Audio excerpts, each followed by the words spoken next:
So welcome everyone to the One Spark at a Time with me, Rabbi Adam Miller.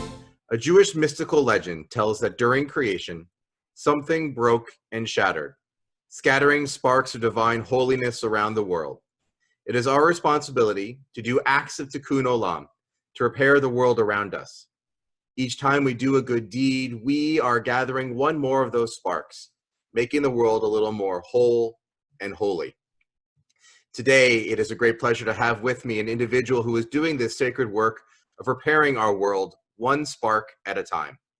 Rabbi Jonah Pesner is the director of the Religious Action Center of Reform Judaism. He has led the Religious Action Center, known as the RAC, since 2015. Rabbi Pesner also serves as the senior vice president of the Union for Reform Judaism, the URJ, a position that he has been holding since 2011. Rabbi Pesner is the co-editor of Moral Resistance and Spiritual Authority, Our Jewish Obligation to Social Justice, and he has been named one of the most influential rabbis in America by Newsweek magazine. He is an inspirational leader, a tireless advocate for social justice, and a dear friend. It is wonderful to have you with us today. Jonah, welcome to One Spark at a Time. It would be helpful if I unmuted myself. I'm sure your guests do this all the time. Rabbi Adam Miller, thank you, thank you, thank you. It is so great, not only to be with you, but to be in your sanctuary. It is great to have you with me. It's a delight to be able to have this conversation. It's a wonder for the technology that's able to bring us together. Now, we've known each other for a number of years through our work in social justice on a national level. And I want to, on a relational point, just ask you, how are things with you right now? You're so kind to ask, and I'm doing fine, and we'll share an insight. But I also want to say to you and to your family, I know that you're dealing with what everybody's dealing with, and Rabbi Miller, not only you trying to manage your own family and your kids and their challenges, but also hundreds of families in your community and congregation, all of whom are like ours, trying to figure out how to make sense of this, and some people who are either ill or are struggling to stay healthy, and our caregivers and, extended family. So my prayers and my thoughts and my blessings are with you and everybody. We're doing fine. I mean, on the one hand, we're here in a beautiful home in Bethesda, Maryland. We have space. We've got 6 Zooms going on at once as the 4 kids are in school, and my wife is working, but we have a backyard and we can go for runs and we can walk the dog. And we're keenly aware that people are dying and that we are blessed by our privilege and our affluence. And so, we're fine, but we carry the weight, like all of us do, about the healthcare providers and the low-income communities and the communities in nursing homes and incarcerated settings, Native American settings, undocumented people in detention who are really, really struggling with this. So, but we're fine. I'm glad you're doing fine. And certainly those topics that you brought up, we'll come back to us a little bit later, talking about how this current situation of the pandemic has in some ways revealed injustices that might have been beneath the surface or have just been outside of our general purview. So let's start with how you began this path towards the rabbinate and towards justice. If you're like me, then invariably the question you receive when meeting someone new is, so how did you become a rabbi? It sounds cliche, but help our audience by sharing some of what brought you to this calling. No, I really appreciate the question. And I think the story of how I got here is meaningful for your congregation and your community, because I think it's such an example of why we do this work, why we love synagogues, why we love rabbis like Rabbi Adam Miller. I was the child of a Reformed Jewish family in Lower Manhattan. My father was the president of our little Reformed temple. He and my mom were first-generation Americans, and so with their parents' memories of the Holocaust and of the pogroms of Europe, they valued Jewish community and Jewish togetherness deeply, but they also valued America and Reformed Judaism as being universal in its outlook, the great hope of kind of being, a safe minority community in a community of other communities. It was a small temple that, had financial challenges. I remember the board of trustees used to meet at our dining room table and debate and discuss whether to renew the rabbi's contract, whether they could afford a youth group advisor, right? These were, wow. Yeah. And then Adam, my father died very suddenly as I was transitioning to high school. And that was important for two reasons. One is that my rabbis, the HUC students, Hebrew Union College, who were my youth group advisors and my Hebrew school teachers, surrounded me and my brother and my mother with love and care. They brought me to URJ Eisner Camp, URJ Kutz Camp. These young dynamic rabbinical students brought me to Israel. I became active in our youth movement, and it saved my spiritual life. And so I became a rabbi partly to just pay it forward to the rabbis who came before me, because I learned, the power of those relationships. But the second thing that was important was my mother became a single working mother. I transitioned from the private school to the public schools. We lived in affordable housing. And I suddenly understood what it was to be economically vulnerable and fragile. I went to a public high school in the Bronx, great school, the Bronx High School of Science, but in the 1980s in a really devastated neighborhood. And what I witnessed in the South Bronx every day, taking the elevated subway train, with crime and destitution and poverty and misery and the plague of drugs and homelessness, and kind of a whole neighborhood that had been abandoned by the city with people really suffering, created for me, Adam, a disconnect between my Jewish values and the Tikkun Olam sermon that I would hear every Shabbat and the reality that I saw in the streets. And so when I became a rabbi, it was important for me not only to be a rabbi who would take care of Jewish young people and teach the next generation, but would also help organize them to make a difference in the world. That's remarkable, Jonah. And thank you for sharing that very personal story about your father and the impact that had. That event sounds like transformed you and really impacted both your rabbinate and that passionate pursuit of social justice that you have. Was there a particular individual who helped guide you along the way? Rabbi Miller, there are so many, so it's so hard to pick. I will identify. I just want to say names like Rabbi Eric Gervis, Rabbi Elaine Zecker, Rabbi Marla Feldman, Rabbi Barney Brickner. There were just so many of these kind of young, dynamic rabbis at HUC in the village when I was growing up, who took care of me. But there was actually a Lutheran minister from Waco, Texas, that really turned me around. Can I tell you about Reverend John Heinemeyer? Absolutely. So Reverend John Heinemeyer kind of figured me out. I was a young rabbi in Boston. I had become an assistant rabbi at this large congregation in Boston, Massachusetts, technically actually in Roxbury, Mass., which is the historic inner city community that during white flight became majority Black, where Jews left, but stayed urban because the members of Temple Israel wanted to be part of the fabric of Boston. And they hired me to be the social justice rabbi, whatever the heck that meant. And I didn't know what it meant either. I was struggling to kind of figure out how to move beyond soup kitchen work and literacy volunteering and the like. And Reverend Heinemeyer was serving an all Black and brown church in Roxbury. And he came to meet with me representing the Greater Boston Interfaith Organization, a broad-based community of churches that was building political power to hold elected officials, Democrats and Republicans, accountable to take care of the poor, to build better schools, to increase healthcare access, etc. But I didn't know any of this. I thought he was coming to see me to ask me for money or to recruit volunteers. But what he wanted to do was hear my story. So he told me his story about how he had grown up in Waco, Texas, and he had witnessed Jim Crow and was agitated about Christians, white Christians who were complicit with racism. And he decided to devote his ministry to serving underserved communities. He moved to the South Bronx and pastored an all Black and brown church in the South Bronx for more than a decade. And I was very intrigued by this because I had grown up witnessing the South Bronx. And then he pushed me to tell me my story. And he would say, Rabbi, why do you care about justice? And I would say, well, because Jews care about justice, tikkun olam. And he would say, no, you, Rabbi, why do you care about justice? And I finally heard myself tell that story, Adam, that I told you before about growing up and witnessing the poverty and the destitution that I had never really thought about. And he really challenged me to think about the ways in which my justice commitments were rooted in my own personal narrative, Fast forward, he mentored me. He brought me to GBIO. We got into campaigns to build more affordable housing. We got into campaigns to transform the public schools. Sometimes we got into fights with the very progressive Democratic mayor of Boston, who used to call us the Greater Boston Idiots Organization.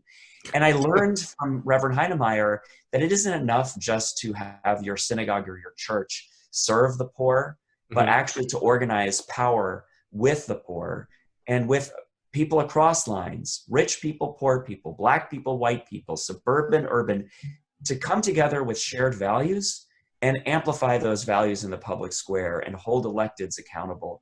It all kind of culminated when he challenged me to take a trip back to the South Bronx. He said to me, "Rabbi, you don't have enough imagination. I want you to come back to the South Bronx." Because remember, he had pastored there for many years. Right. Yeah. And he was part of a group there called South Bronx Churches. So he said to me, "Jonah, you need to come and you need to bring all the powerful rabbis of Boston. You also need to bring your head of the Jewish Federation. You need to bring the head of the JCRC and your two biggest donors to the synagogue." And I did. We flew together and brought them to see what was called Nehemiah Homes, which was one of the most successful interventions to build affordable housing in the history of the United States. Tens of thousands of units of owner-occupied homes. The South Bronx churches organized and mobilized to put pressure on Mayor Koch to give the land to this broad-based group. They worked with Wall Street to provide favorable mortgages. They worked with the own members of their congregations to do financial literacy training so people understood what debt and mortgages look like. And they literally transformed the Bronx. To this day, the Bronx, which is now, of course, gentrifying, but the seeds of that was the neighbors themselves, the members of those low-income churches taking responsibility for their community. And I said to him, "Reverend Heinemeier, you are the kind of rabbi I need to be." Well, Reverend Heinemeier clearly impacted you and planted the seeds of community organizing in your mind. You talked about that he helped you move from being able to just say that Jews believe in tikkun olam, repairing our world, to your own personal story. Before we get back to that personal story, pause for a moment and share with our audience, in your mind, what are the roots in Judaism for justice? Where do we draw this passion that's part of what sparked and inspires that agitation that really gets us moving? Well, not to do a quick pitch of a book, but I only do this because Rabbi Adam Miller has a prominent article in this, or essay in this collection. There are like 40 rabbis, all of whom collaborated with Rabbi Miller and Rabbi Seth Limmer and me to kind of do a deep theological dive into the question that you just asked. And so for me, in 2 to 3 minutes to kind of, say all that, I would urge people really to go there, to kind of read and think and dialogue around the Jewish textual grounding of social justice. But I will say, the essay that I wrote in the piece kind of makes one core assumption about the Jewish commitment to social justice, which is the following. I asked the question, what does it mean that the most attended Jewish ritual in the world, year over year, more than the high holidays, more even than Shabbat, is the Passover Seder? Right? Even the most kind of disconnected, unaffiliated, disengaged Jews, many non-Jews, every year show up at a Passover Seder. Jews who don't set foot in a synagogue. And at that sacred gathering of family, community, and friends, we retell the same darn story every year. We were slaves, and then we were free, and therefore we are to love the stranger. 36 times it repeats it in the Torah. Because we were slaves in Egypt, we are to not just tolerate or put up with the stranger, the other, the one who is not like us, but we are literally to love that stranger. And so to me, this is just a utter call to justice. It says it's kind of a radical statement of empathy that we have to be understanding of and loving of the person who is not like us, the person who is incarcerated, the person who is of a migrant or a refugee, the person who is low income, the person who is a different race, or the person who is disabled, the person who is sick, etc. And if we do that, then we are actually fulfilling the commandment. Remember, and I'll just say one last thing. One time in Torah, it says, love your neighbor as you love yourself. your neighbor, your fellow. 36 times it says love the stranger, the person Right. who's not like you. So that's what kind of gets me out of bed in the morning and gets me chasing after, they say in the Torah, it says justice shall you pursue, like chase after justice. That's what gets me chasing after justice, is this notion that we have to love the stranger. It's a powerful message to root our values in. And you talked about pursuing justice. After speaking with Reverend Heinemeier, or as you want to call him, Rabbi Heinemeier, you moved from being a congregational rabbi into a deeper position in community organizing around a group called Just Congregations. Can you share with us what that was like and how you were able to take some of those lessons that you learned early on in pursuing justice? I really appreciate the question, and I'm proud because Just Congregation still lives and breathes, but now is part of the RAC.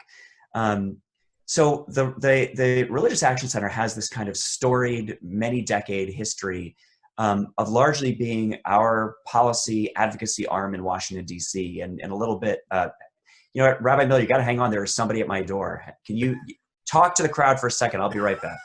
Okay.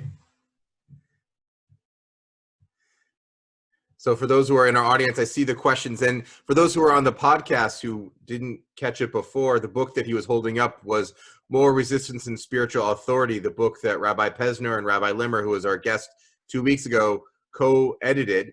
And we'll be getting back to some questions about that book in a little bit. We have some questions from the audience. We're going to get to those in a second too. But now that he's back, let's let Rabbi Pesner continue that comment about Just Congregations. Crazy, right? Like, this is the world we're living in of Zoom. Like, I'm literally broadcasting live to my family in Florida, and a contractor arrives, sees me sitting in the front room, and is like, "You're home. I know you're home. Open the door." Anyway, all good. These guys, God bless these guys, because they're out working. They're putting their, every time, folks, you get a delivery person, you get a contractor, you get a repair person, thank them for being willing to actually come out and work. Those of us who are working from home, we're privileged, so we should acknowledge that. So anyway, Rabbi Miller, you asked about Just Congregations. Yeah. What the real story of it was, when the work that we did in the Greater Boston Interfaith Organization, what we learned there in Massachusetts, particularly when we won healthcare access for hundreds of thousands of residents of the Commonwealth who did not have healthcare, it was in part because it was Muslim, Christian, Jewish, Black, white, brown, all relating together around our shared values around healthcare access. By the way, your piece on healthcare is phenomenal in the book. People should read it. And recognizing that the only entity that could bring a conservative Republican like Governor Romney together with liberal Democrats like the state legislature, that could put pressure on the Chamber of Commerce and organized labor, the healthcare providers and the insurers to work together, was the faith community. And it's the faith community both because of our moral voice, which transcends partisan politics, and frankly, our numbers, our political power. We had 160,000 people participate in collecting signatures or signing onto a ballot initiative that in essence created the people power to put pressure on elected officials to actually pass something. So realizing the critical role the Jewish community played in GBIO, and looking around the rest of the country, I realized our Reformed Jewish movement was very strong in Washington. Had, Rabbi David Saperstein, my predecessor, could walk the halls of Congress, could be in the White House, but in state houses and in local mayor's offices, we weren't organized. And so I launched this thing called Just Congregations, which spent about a decade working with local rabbis like Rabbi Adam Miller, 300 Reform rabbis in synagogues across North America, training them how to organize their congregations internally, to share stories, to develop leaders, to figure out what values animate us and what keeps us up at night, and then to enter into multiracial, multi-faith coalitions, whether you're in Dallas or in Miami or in Naples, Florida, or in Houston, Texas, or in Chicago, Illinois, to work across lines of difference and put pressure on mayors, school boards, community boards, state legislatures, governors, to make real change. And that culminated about a decade ago. I should say, after about a decade, 5 years ago, we were in about 300 communities across North America and successfully fighting for state and local victories. I'm super proud because when I was appointed to be the director of the Religious Action Center in Washington, I took the work of Just Congregations and merged it into the RAC.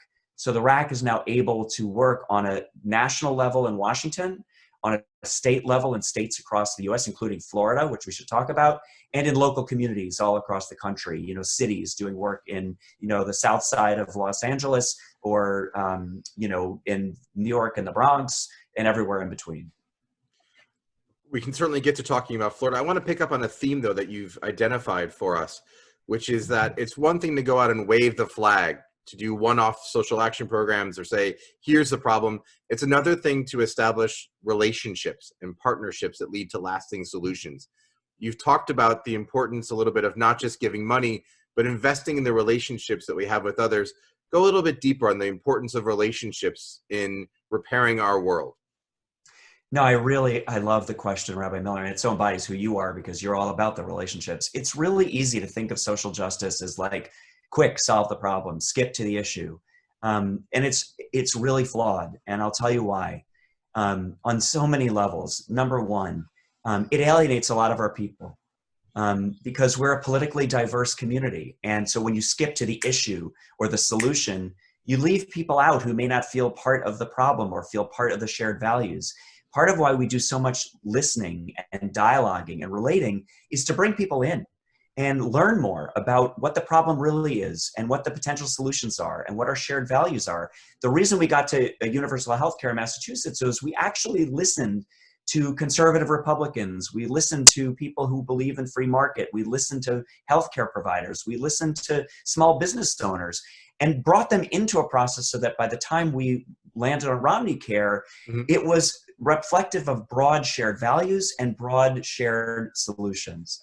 So that's one reason why I think the relationships matter. Here's another reason that the relationships matter. I worked with a pastor in Massachusetts named Reverend Herman Hamilton, who is an evangelical Black pastor, you know, super conservative on a million issues, speaking in tongues, you know, kind of in the tradition of the evangelical Black church. But we worked very closely on healthcare. Well, one day, while we were fighting for universal healthcare in Massachusetts, we were also fighting for marriage equality, except he was on the other side of that fight. We found ourselves at a protest in the Massachusetts State House. I was on one side and he was at the other. And the leader of Greater Boston Interfaith Organization said, don't talk about it. It'll be too divisive, you know, stay away. And I said no. And he said no. This community is about the relationships. And so when we have tension or disagreement, we have to talk about it. We have to lean into our disagreements and understand one another. Reverend Hamilton and I set up a series of house meetings between our church and our synagogue so that our LGBT folk could tell their stories and talk about what was at stake for them. And we could hear from some of their members of the church who were afraid of the changing of the definition of marriage that they were afraid would lead to polygamy, which was a conversation we never thought we'd be having. The end result of it was much deeper shared understanding. And frankly, many members of that church wound up understanding why marriage equality really mattered for people who needed to have healthcare proxies or adoption. And it really changed hearts and minds. Reverend Hamilton and I wound up writing an essay together, which was published in a book called My Neighbor's Faith. And the essay was entitled Community, Not Coalition. And the thesis of it was, when we just get into quick coalitions and we just get into, you know, like, oh, we're going to do literacy together, or we're going to do, it has no stickiness. It isn't really community. What happens after the issue goes away? What happens when tension breaks out? For us to really create the society that we believe in, Rabbi Miller, if we want the Naples, Florida, that we want to be proud of, then it is about long-term sustainable relationships within our synagogue, but across lines of difference with our Muslim neighbors, with our Christian neighbors, with our atheist neighbors, together with a shared commitment to change the world. It sounds like in this polarized world where we find ourselves, a place where sometimes the term social justice is taken as a code word for a particular political agenda, you see this idea of community as a way to pursue justice by being collaborative and not being divisive. Amen. Particularly in Florida, which is, you know, a lightning rod. I feel the pain of my Florida family because it's not just that it's a swing state, you know, and it's a state where there is polarization. in partisan ways, faith and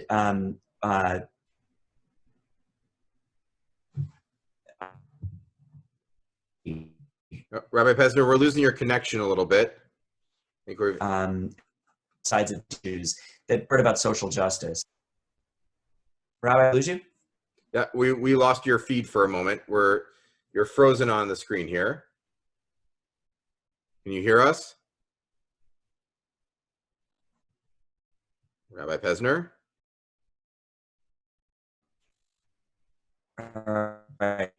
Maybe I should go. Yeah, good.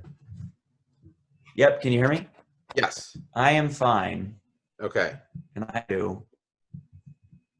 I've got good, stable internet, so I think I'm good. All right. So let's see if we can. We don't have your video right now, but we do have your audio. Are you still with us? Can you still hear us? I'm saying she hears me fine. I see. All right. It's my internet that seems to be the issue. Let's see if we can resolve that. Yes, Rabbi, I think it's you. Do you want to shut your video?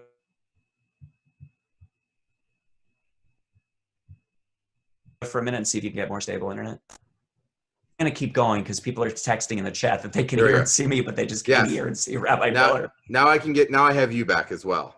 All right, good. We seem to have gotten over that bump. It's the challenge of all of us working at home. We have a question of how much bandwidth can we always sustain? Totally. So I was just going to say a word about the phrase social justice. Mm-hmm. There is, unfortunately, people like to create divisions and sow partisanship by vilifying and attacking and caricaturing people on the other side. And by the way, people on the progressive side and the left side do this all the time by people on the right, offensive terms like rednecks and white trash and, Trumpers and all these phrases. Mm-hmm. And it's never good to categorize people or to label people in any way. One of the ways this shows up is the phrase social justice. I mean, this is like, once upon a time, social justice was a very clear, nonpartisan, non-polarizing way to think about a society in which all people shared equally. People shared equally in the abundance of resources, whether that's food or economic resources, equal opportunity. Social justice wasn't partisan. Unfortunately, some people have now started to characterize people who are for social justice as kind of these leftists representing, the quote unquote progressive side. Social justice is neither Republican or Democrat. It is not progressive or liberal. It's simply a society in which all people can share equitably and fairly. Systems that allow all people to participate. So I don't want to let people co-opt what that phrase means. And so we continue to use it, even though some people have made it into a caricature. There's this phrase, social justice warriors. I don't get sucked into that. The reason we worked on Romney Care with Governor Romney in Massachusetts, that was a form of social justice. It didn't look like the ultra left leaning, kind of single payer government run system. That is not social justice. That is one particular policy prescription. Similarly, I want to give a shout out to Florida. When you passed question 4 on the ballot in 2018, which re-enfranchised 1.4 million formerly incarcerated people who were convicted of a felony and then had done their time and were re-entered into society. You did that by an overwhelming majority of voters who were Republican and Democrat. And the coalition that put it together, Desmond Meade, who was the hero of that coalition, was adamant from the beginning to make sure that there were prominent conservatives as well as compelling liberals. There were people on both sides of the aisle. There were the libertarians, Koch brothers, formerly incarcerated felon include white collar, whatever. So the point is, anytime we want to do social justice, we have to start by asking, what are the shared values and the shared concerns that bring us together? And how do we ensure that this effort will not be polarizing and partisan, but will actually bring people in? Fantastic. I want to pick up on the Religious Action Center, where you're the director. The RAC, in part, made its name in the 1960s as being a hub for the civil rights movement, talking about a time when social justice was something that was perceived as everyone embraced this idea of repairing our world. Just last summer, you and I were in Alabama together at a program with rabbis examining the past, present, and future of civil rights in America.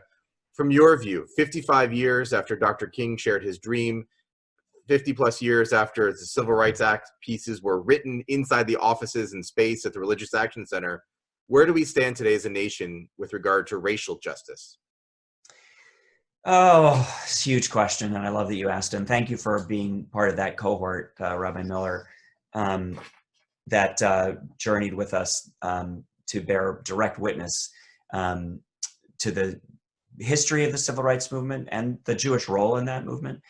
Just to kind of acknowledge what you said a minute ago about the RAC's historic role before you and I were even born, the founder of the Religious Action Center, Kivi Kaplan, who donated us our building, was the president of the NAACP. He was the last white Jewish president of the NAACP, which was a historic coalition of white Jews and Black Christians. And he donated the RAC to the Reform Jewish movement, partly as a call to action to be a hub of civil rights activity. You invoked the name of Dr. King. Our first director, Rabbi Dick Hirsch, his first act as director was to invite Dr. King, his good friend, to come and set up shop, have an office in Washington. So I am blessed when I'm able to be in my office, which is, obviously not going to happen for a while, but to sit in the very same rooms where Dr. King used to have strategy sessions and meetings, where the Leadership Conference for Civil and Human Rights used to meet and debate and discuss. They were housed in our offices for decades. That's why the Civil Rights Act and the Voting Rights Act were written in our conference room. And as you know, we can't just sit on our laurels with some sense of nostalgia saying, oh, well, we were there with Dr. King. Goodman, Cheney, and Schwerner, we marched in Selma. Therefore, check, racial justice. So much has changed and so little has changed, right? Some things to acknowledge. Number one, there are now 1 million Jews in America who describe themselves as non-white.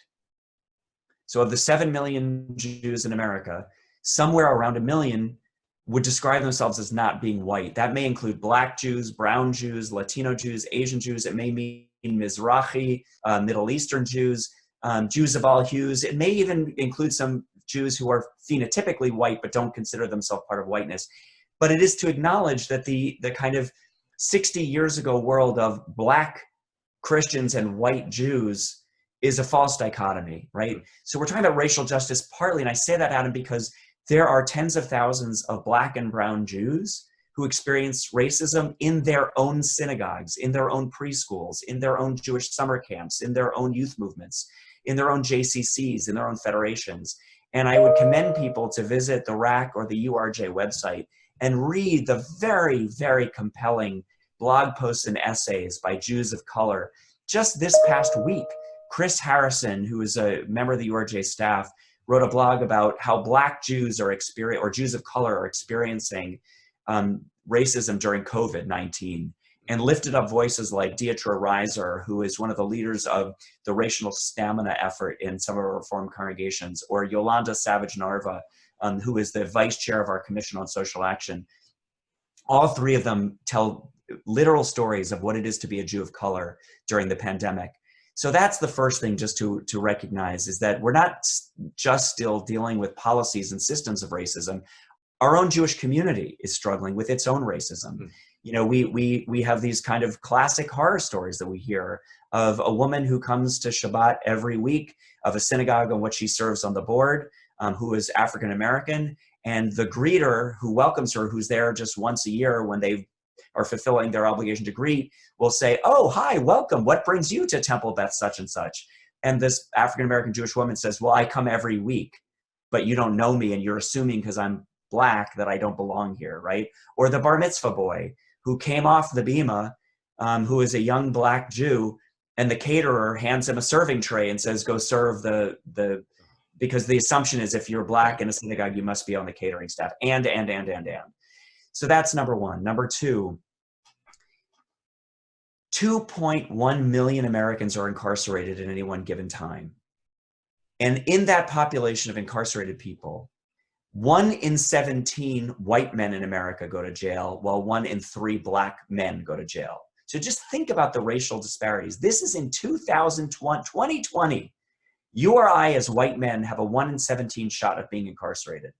1 in 3 Black men, which means even in our synagogues, our Black and brown Jewish sons have a 1 in 3 shot of getting incarcerated. That systemic form of racism is just a reminder of how far we have not come. And then, I will invoke the name of Ahmaud Arbery, the young Black man who went out for a jog in his Atlanta neighborhood and was lynched by 2 former or off-duty law enforcement people because they thought he was in their neighborhood because he fitted the same description of a person who had committed a crime. So this is like, literally modern day lynching. I'm on the board of the NAACP. We partnered with them on a campaign called #We'reDoneDying, trying to raise awareness about the way in which young Black men in America still carry the danger of being lynched or being or disproportionately impacted by violence with law enforcement. One last thing I'll just say, which is the state of voting rights. Rabbi Miller was on a Zoom call with me and 300 other rabbis recently with Stacey Abrams. Not in any way to talk about partisanship. She's obviously, one part of her work and her life is very much as a Democrat who ran for governor of Georgia, who is on the short list for vice presidential candidates.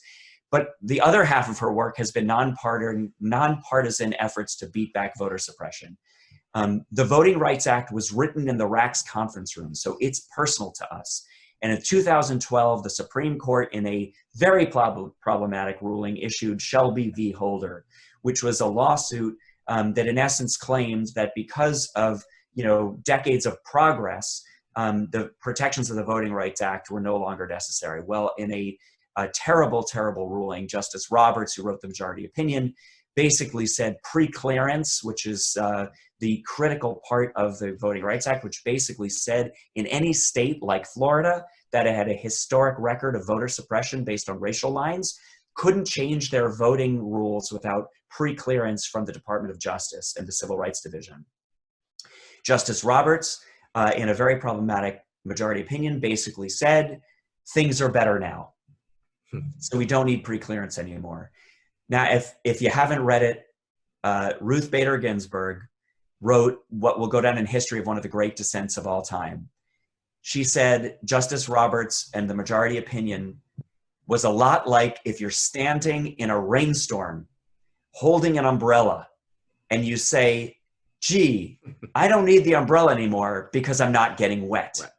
And sure enough, as soon as they threw out the umbrella of preclearance, all across the country, states started rolling back voting rights, passing, with these laws that make false claims about voting fraud that have no basis in data or fact, and doing things like closing polling places, rolling back souls to the polls, which is like Sunday voting, mail-in ballots, requiring driver's license, all kinds of ways. And by the way, it's not just low-income communities and communities of color. It is who get impacted. It's also elderly people, people with disabilities, homebound seniors. So listen to me, my Florida family. If you care about voting rights and protecting voting rights, we should be as concerned about people who are disabled, people who live in nursing homes, people who live in assisted living facilities, people who are homebound, people who are older, having their votes disenfranchised, as much as young people like students. One of the classic ways of doing voter suppression is not allowing polling places on college campuses and saying, well, your campus is not your domicile, therefore you have to vote at home, but you can't get home to vote, and no, you can't get in an absentee ballot. So we will see, as part of this upcoming election, an unprecedented push, not only to engage and register voters and get voters to vote, but also to push back on all the attempts at voter suppression. And number one, folks have got to help. Vote in ballots, vote in ballots. It is clearly nonpartisan. You have Republican secretaries of state along with Democratic secretaries of state, all in a nonpartisan way saying COVID-19 is proof. We need to expand the ability of people to vote regardless of whether they can get to a polling place, get online. Vote by mail is a critical way. There's no evidence of voting fraud by vote by mail, zero. So just because people tweet it or say it doesn't make it so. Yeah. So picking up on that theme and going to some of the questions we have from those in our audience, A few of them want to celebrate the work that the RAC is doing on lifting up voting as a particularly important issue right now, and voter engagement, civic engagement. And the questions come in, do you have concern about corruption of the whole system? So not just questions about suppression, but also about whether votes are actually valid as they are. I have two big concerns, and we all better pay attention, like big time pay attention. One concern is the partisanization of the electoral process. It's already, with let's not be naive. North Carolina is the epicenter of gerrymandering and voter suppression through legislative means, and we saw it play out in Wisconsin. And so, that's a fight that's ongoing. The deeper thing I'm worried about that will lead to longer term rot is the demonization and the demoralization of democracy. It is the weaponization of elections as being, not legitimate, and the undermining of democratic norms and democratic institutions. We'll never forget Florida, 7 hanging chads, and the point at which Al Gore, whether you like him or don't like him, agree with him or don't agree with him, at a certain point, he made a strategic decision to be about democracy over winning. Both sides, and I don't care which side you're on, both sides, all sides need to put democracy and country ahead of winning. I am getting worried that there are forces who want to win more than they want to preserve democracy. And this has been accelerated by social media and kind of, all of the conspiracy theories and the, fake news and all of this that I don't think are just going to go away in 2020. It's going to be a campaign not only to get people to vote and engage with elections, but also to reclaim the core values of democratic norms and democratic institutions. So shifting gears for a moment, out of national into international, a couple of people have asked questions about finding balance between the Jewish value of justice that you've identified, and that drive to help those who we feel are being treated with inequality, and our Jewish values. And particularly, they're concerned about Israel. And how does one engage in justice conversations about Israel while still maintaining loyalty and love for Israel? Beautiful. And today is Yom Yerushalayim. Today is Jerusalem Day. So we should acknowledge that. And, it's a great metaphor. How do you celebrate Yom Yerushalayim? On the one hand, as Jews with, thousands of years of affiliation for and love of Jerusalem as the holy city, the city of David, the city that gave us the temple twice, the city of Jewish sovereignty, the city of sanctity. We should celebrate that Jews, and the city that was taken from us over and over again and throughout history, that in 1967, with the iconic image of our soldiers reclaiming the wall, and my own family that has celebrated milestones at the Kotel, we should acknowledge that. And at the same time, hold the tension that there are 2 other world religions that consider that space sacred, that there are other humans, our Palestinian neighbors, who consider it the capital or the place of their sovereignty, of their national ambitions. And that it is a place, frankly, even among our Jewish family, that women don't have full access and equality. We Reform Jews have been arrested over and over again, bringing the Torah to the Kotel to read and celebrate as Jews because we have women carrying it and singing with us and praying with us. So it's complicated. Rabbi Miller? It is complicated. It is very complicated. Are you okay? Yeah. Okay.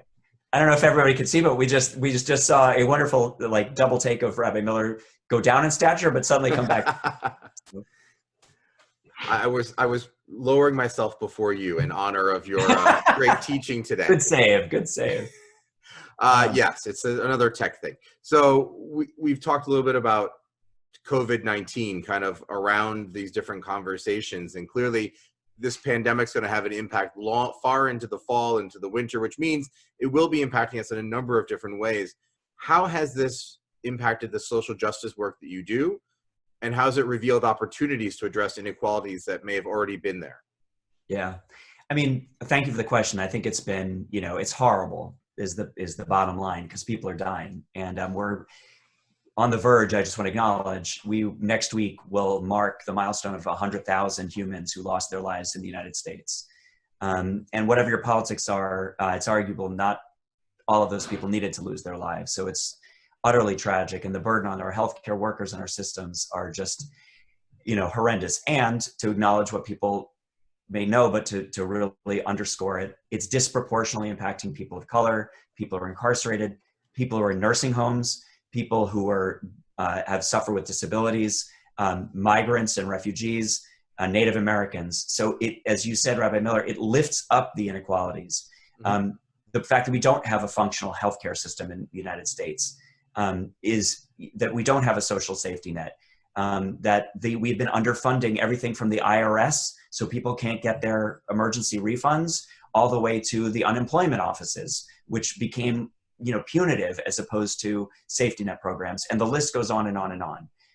So where am I finding hope, and where am I actually proud?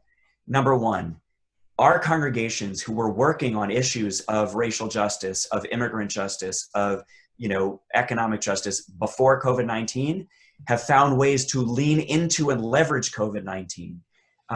It became clear state legislators, elected officials couldn't hear about anything in the pandemic other than COVID-19.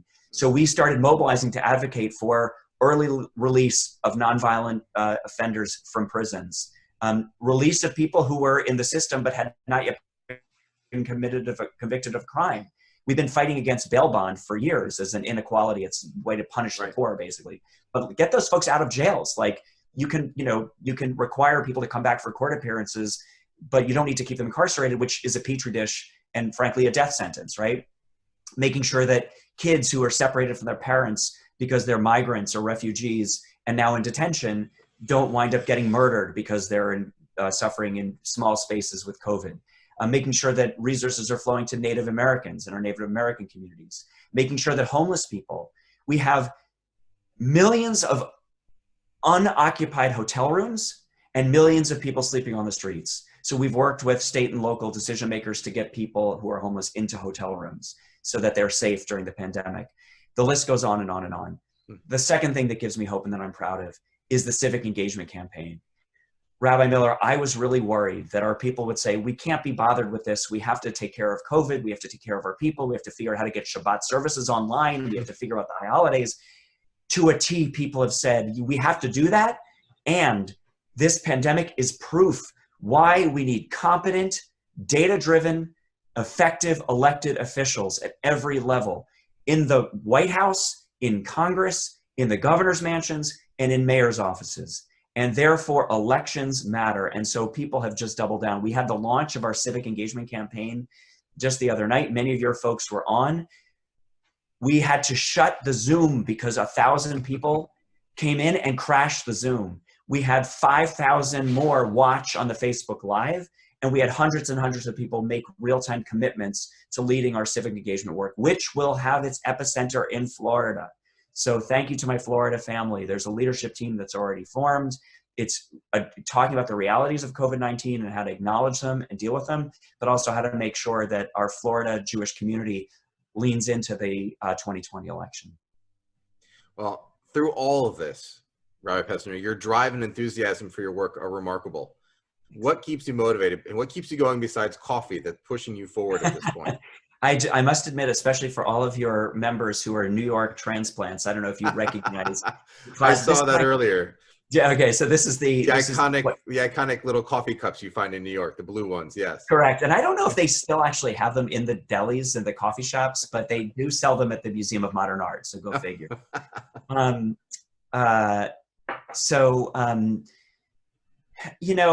It's a challenge, and I know, your temple is facing some of the same challenges that all of our synagogues are facing, that the whole Jewish community is facing.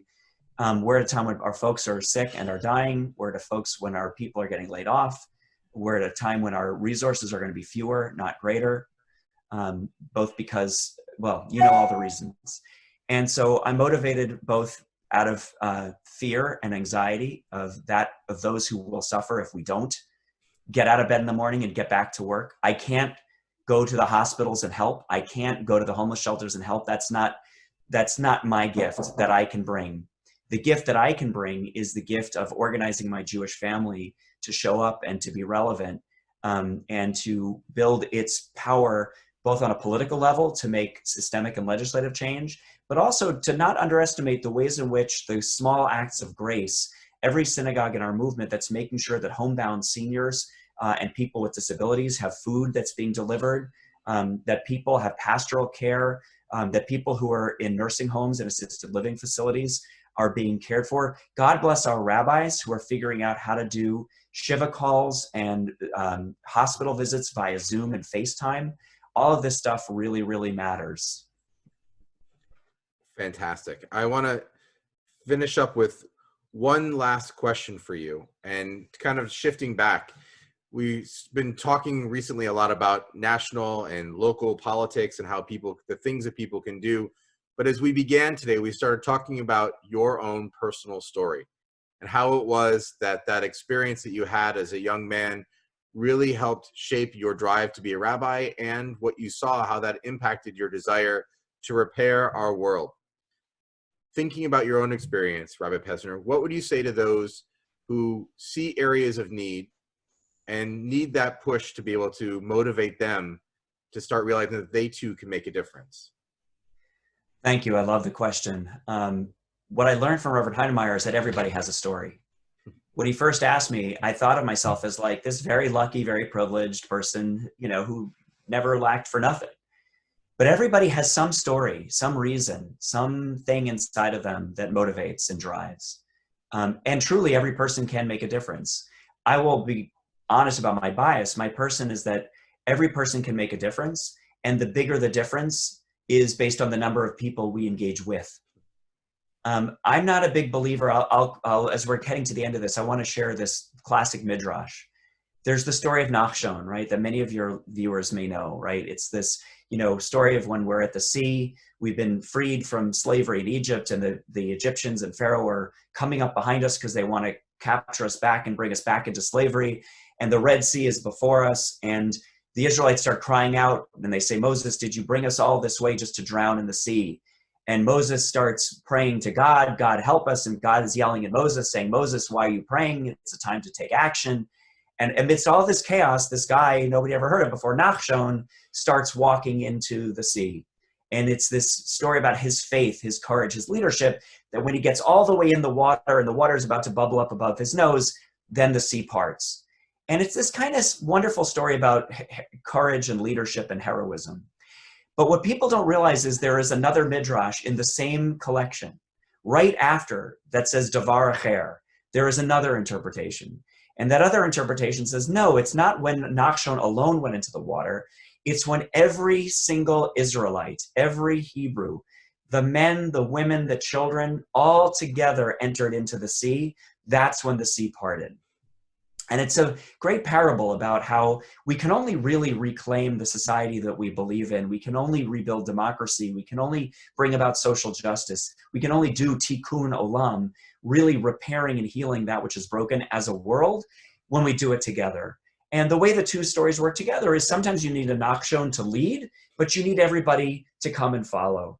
So I hope everybody who's watching will think about what's their passion, what's their story, what gets you out of bed in the morning, and then think about who the people are you can bring with you.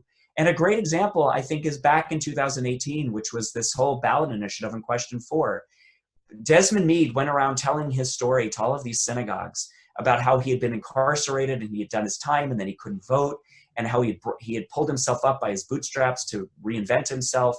And many, many people in our congregations, I like to say the Mahjong ladies of Boca Raton, started organizing their social groups to work on this ballot initiative. And so if the Mahjong ladies of Boca Raton can find their story and their passion and their drive, anybody on this Zoom call, even while social distancing, can figure out, what do you care about? Why do you care about it? And who can you care about it with you?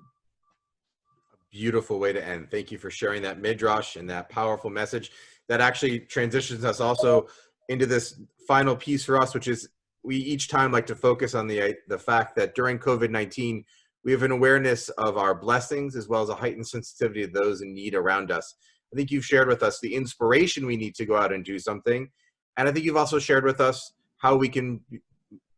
what we can do to help those around us, which is to be active in civic engagement, to go out and be a part of the groups locally and in our greater communities that are working to engage with those who need to be registered to vote, helping people get to vote, and fighting for people to be able to vote by mail and enable all those who need to have access to be able to vote and have a voice, because really fighting for democracy is fighting for justice. So thank you, Jonah, so much for joining us. If there's any other opportunities you want to share with us? Yeah, I mean, just one very simple thing. If you visit rac.org/CEC,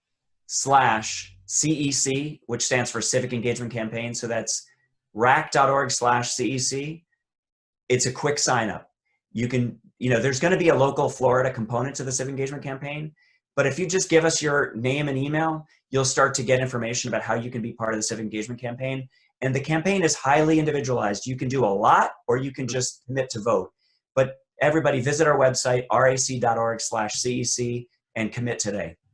Fantastic. Thank you so much, Rabbi Pesner, for being my guest. Thank you to all those in our audience for watching and those who are listening to our One Spark at a Time podcast with me, Rabbi Adam Miller. If you missed any part of our experience today or want to watch other episodes, the full video will be available to the Temple Shalom of Naples YouTube channel. You can also subscribe to the One Spark at a Time podcast, available on your favorite podcast provider. Friends, as we part ways, allow me to share with you this teaching from Gandhi. Be the change you want to see in the world. May you be inspired after listening to Rabbi Pesner to embrace that teaching and know that you too have the power to fix our broken world, one spark at a time.